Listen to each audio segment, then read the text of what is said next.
don't know if you've ever seen this movie, Shallow Hal with Jack Black and Gwyneth Love that Paltrow. movie. Love Did you that actually? movie. Yeah. No, I don't, but it's just a good movie. Let's get into the time machine, the Millennial time machine, so I can remind y'all what was happening at the time when Harry Potter first was released. Another reminder, November 2001.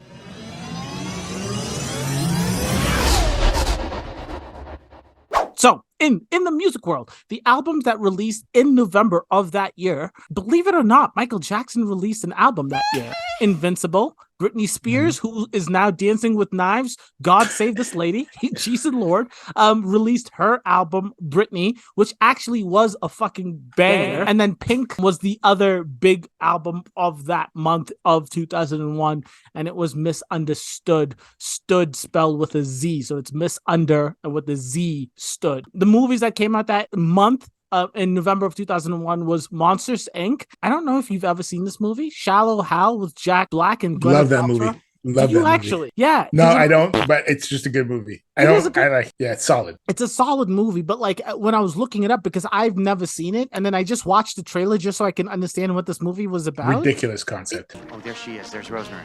Where? Right there.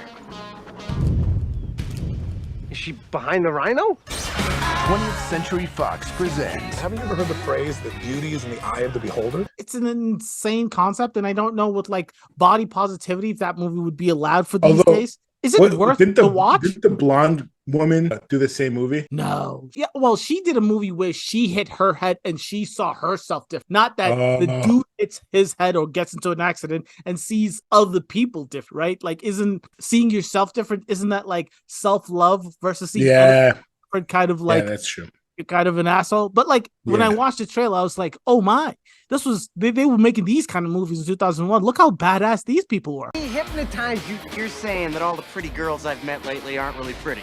Hal Larson is dating a vision only he can see. Just to let y'all know, and I didn't know this because I was trying to dig a little deeper from the last time we did Harry Potter, but there was so much heightened cautiousness and like awareness of the situation because of 9/11 that happened in 2001 that there were a ton of movies. And when I say a ton, like a ton of movies that actually had to go back and reshoot scenes because it was too reminiscent of what was the 9/11 attacks. And just to give you a couple of movies that came out the year after in 2000. Can I tell you one? Good. Tell me one. Let me hope this is on the Sum of All Fears. Look, all I did was the most well-known movies from the list that I saw. So maybe, but I don't want to say no. Okay. But like I was so surprised when I was seeing this list. Number one on the list was Spider-Man, the original Spider-Man that came out in 2002. There was a scene in that movie where they were the bank. World Trade. Yeah, no, well, like the bank robber scene was in a helicopter, and something happened at the World Trade Center that Spider-Man had to use, so they had to change that part of the movie. Collateral Damage was another one. Men in Black 2, which shook me, that came out in 2002, and Zoolander, the comedy Zoolander had the World Trade Center in it, and they changed a scene or they delayed the movie. The first Jason Bourne was also delayed. Yes. Sum of All Fears is a movie that was supposed to come out later that year. They had to delay it, I think, almost a year. The climax of the movie is that a nuclear bomb goes off in Baltimore. Yeah, that's not a movie. It's not the movie that you want to be fucking. That's not a 9/11 movie right there. That's all we'll say.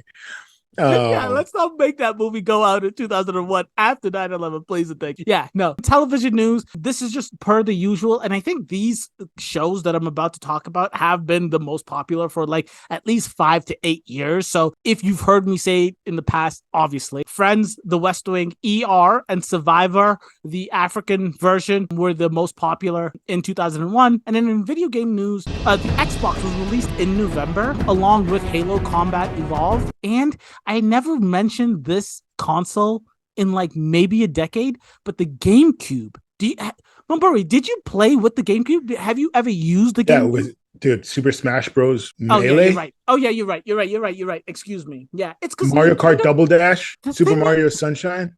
And you said this the last time we had a Millennial time machine, but like Nintendo is like the sneaky winner of every fucking situation all the time. But like, no, they lost this one. They lost GameCube. Oh yeah, okay. And so then they changed for They changed their strategy after this. Because But they can't keep up with like the big dog consoles. But if you switch it to the Nintendo Switch, then everyone wants that. It's cheaper, and then they have more. Nintendo Wii, like, or the point is you have a Switch and a PS5, or you have a Yes. Wii and an Xbox 360, Exactly. and they're not competing with each other.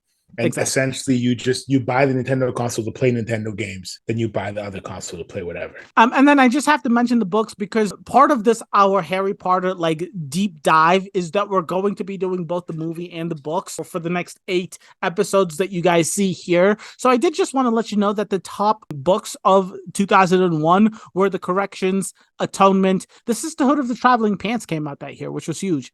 And when you look at this top 10 list, 3 of the top 10 were by Stephen King. Like, I don't know how prolific this man is when it comes to books, but that's insane, right? But 3 of the top 10 that year. And then when you look at all the years since, it's like Stephen King is, if he's not on the list, he's like, right underneath the list of the top 10. It's incredible. The dude is a maniac. He's a maniac.